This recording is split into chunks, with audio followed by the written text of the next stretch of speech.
Hi, my name is Joe Connolly. I was raised in Pittsburgh. I'm the youngest of a family of 5 siblings. I knew I was gay from a very early point in my life, but I didn't act on it. I knew that my faith was something that didn't allow that to happen. Yet we were always told as children that we were made in the image and likeness of God. My name's Terry Pochert. I was born in the great state of Michigan, and again, from a very early age, I knew that I was different.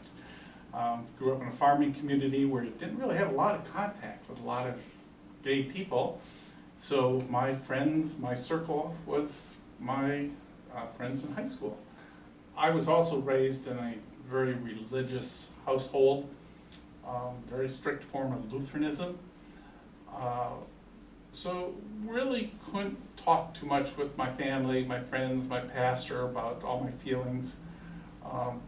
But I still was able to communicate with my friends pretty freely. All I ever remember wanting from the time that I was a child was a relationship like my parents had, but with another man.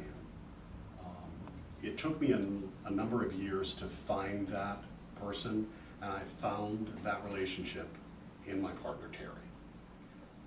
We have been together 19 years now.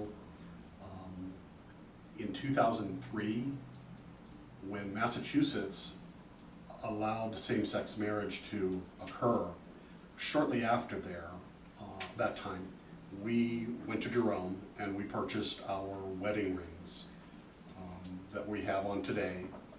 It was our symbol of hope during that time. We had hoped that Arizona would allow us to marry soon. Mm-hmm. So we waited until 2008, and when the window in California opened, we decided we couldn't wait any longer for Arizona. So We zoomed off to Riverside, California to get the marriage license. And so that was quite a cool experience, actually. And then a few months later, we zoomed off to San Francisco. And we were very fortunate to have Pastor Stotts also officiate at our wedding in San Francisco at St. Mark's Lutheran Church. Very historic church in San Francisco. And we had some good friends there as witnesses, and kind of a very special day because it was July 4th, and we found out that the entire United States sent fireworks off for us on that day. That's right. We have been together, as I said, for almost 19 years. We hope that we're together for another 19 or another 50 years. But we know that it's going to come, there's going to come a time when we're not together. One of us is going to pass away.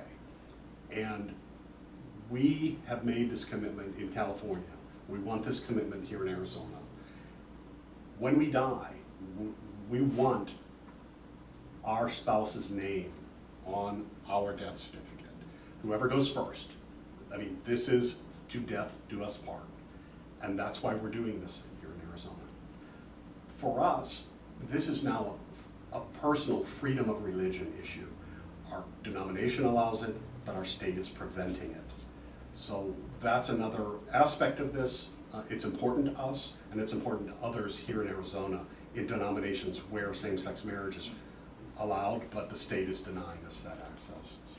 In 1996, shortly after I moved in with Terry, Terry had to have a medical procedure, and that medical procedure involves surgery, back surgery, and as part of the preparation for that back surgery, they had to perform what was called a myelogram, and they basically did a tap into his spine. I was his primary caregiver after the surgery.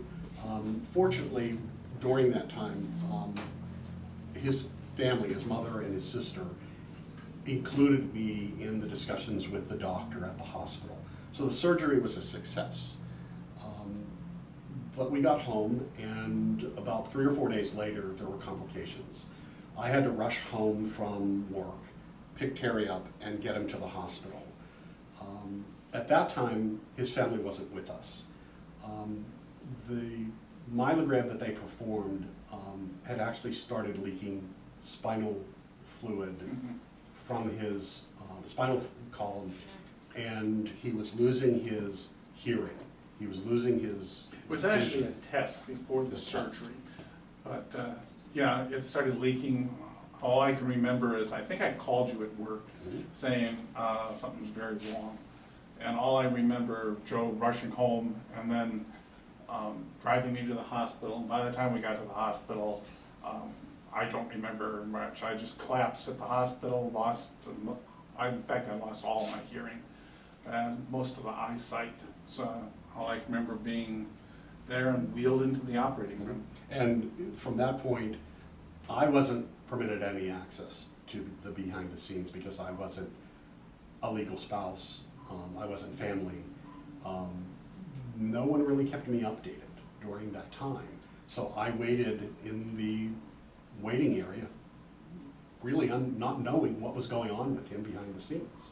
So for us, this is an important step in making sure that we take care of each other, that we know what's going on with the well-being of our partner.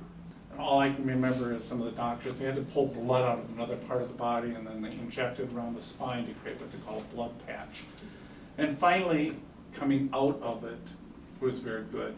And something kind of amazing, when you kind of go to that edge a little bit, and then when you wake up to find Joe there, that's who I wanted to be there.